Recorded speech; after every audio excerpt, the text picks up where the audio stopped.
Marcus Chen brushed his forearm, where delicate pearlescent impressions shimmered against his sun-kissed skin. The mark barely disturbed the skin, creating only subtle impressions that would vanish in no time. To him, it felt like a mischievous tug from a spirited little dog. "Ouch!" he lamented with theatrical flair, flashing a grin at Zix's presence as she hovered close by, her delicate wings glimmering with a hint of mortification. What was the purpose of that?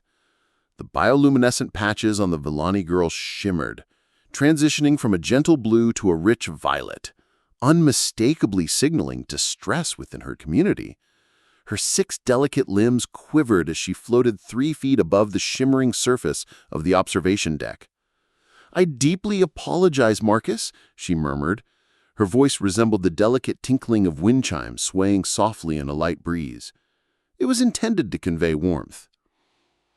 "Within my community, we convey affection through soft touches with our eating limbs." Marcus laughed heartily, oblivious to the shocked faces of the other alien students assembled around them in the Galactic Academy's Recreation Center. "It's all good, honestly. Just caught me off guard, that's all." What Marcus failed to grasp, what none of the humans at the Academy could comprehend, was that Zixara had just delivered a dose of neurotoxin potent enough to incapacitate a Krillian war beast. Dr. Vorthak, the Academy's leading medical authority, had been observing the exchange from a distance. His 4 eyes widened in perfect unison as he observed the human nonchalantly dismiss what ought to have been a fatal verdict. The Alterian physician's tentacles twisted and turned with urgency as he delved into his medical database, meticulously cross-referencing Villani and venom potency against human physiology. The outcome caused his respiratory openings to tighten in astonishment. Zixara's kind had developed as the top hunters on Vale Prime, a lethal world where even the flora exuded poisons capable of corroding metal. Their delicate nibbles held a blend of 17 unique substances crafted to immobilize nervous systems, dissolve organs, and maintain flesh for later use. What she had just done to Marcus was akin to administering a lethal dose of pure poison. He inquired whether she would like to go out for lunch.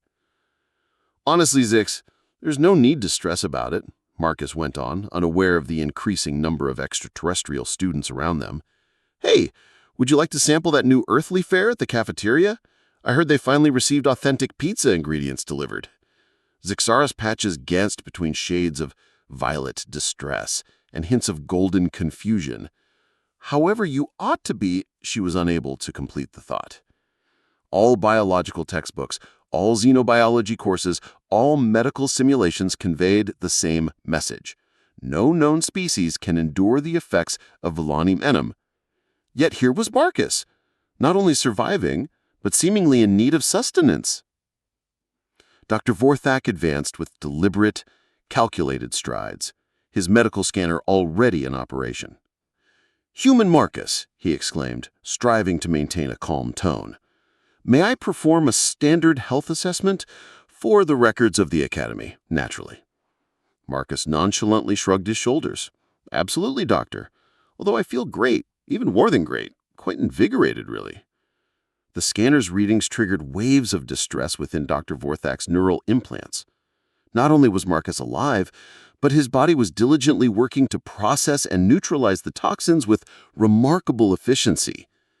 His immune system was handling one of the galaxy's most powerful biotoxins as if it were a trivial annoyance, dismantling it and transforming it into benign proteins. Even more unsettling, Marcus's adrenaline surged, his reflexes became more acute, and his cellular regeneration quickened. The individual wasn't merely enduring the poison, he was thriving because of it. "Intriguing," Dr. Vorthak whispered, then quickly composed himself. "Everything appears to be in order. Proceed as usual." However, news circulated rapidly through the Academy's channels of communication. In a matter of hours, the tale had made its way to the Galactic Council's Xenobiology Department, ultimately resting on the desk of Director Quintal, a figure so venerable that he recalled the initial encounters with 17 distinct species. Quintal examined the report with keen attention, utilizing all 5 of his primary sensory faculties. For just 50 years, humans had been part of the galactic community, yet they persistently challenged every expectation regarding biological boundaries.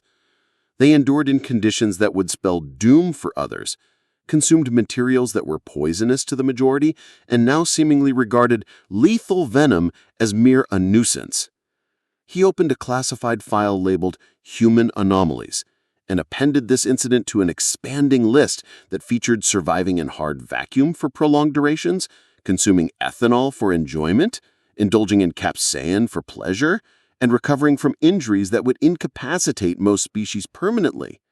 Meanwhile, at the Academy, Marcus and Zixara were sitting in the cafeteria enjoying a pepperoni pizza together. She observed with keen interest as he devoured what her biology deemed potent chemical compounds, the spices of the pepperoni, all while outlining their strategies for the forthcoming zero-gravity engineering endeavor. "Isn't it amusing?" Marcus remarked between bites. "I really feel fantastic, like truly full of energy. Maybe I ought to ask you to take a nibble at me more often." Zixara's patches gleamed in a vivid gold, embodying a blend of mirth and dread unique to the Villani. If Marcus had any idea that the stories of her people told of legendary beings impervious to their toxins, possessing the extraordinary ability to transform poison into power. The stories portrayed them as forerunners of transformation, beings destined to redefine the very fabric of the galaxy. She observed Marcus as he enthusiastically consumed pizza that could arguably be classified as a biological hazard, discussing his excitement for their impending quantum mechanics exam, and pondered whether the ancient tales might hold some truth after all. Throughout the galaxy, military planners began revising their assessments of potential hazards. If humans were able to nonchalantly endure the threats that eliminated apex predators, what other beliefs regarding combat and biological principles would require re-evaluation? Marcus finished his slice and smiled at Zixara. "I appreciate you sharing your traditions with me. That bite sensation was surprisingly pleasant. Quite invigorating, really." She gazed at him with awe and increasing admiration. Maybe her people had been justified in their apprehension of the ancient tales. Perhaps the cosmos had truly transformed the moment humanity became a part of it. And maybe that wasn't completely a negative aspect.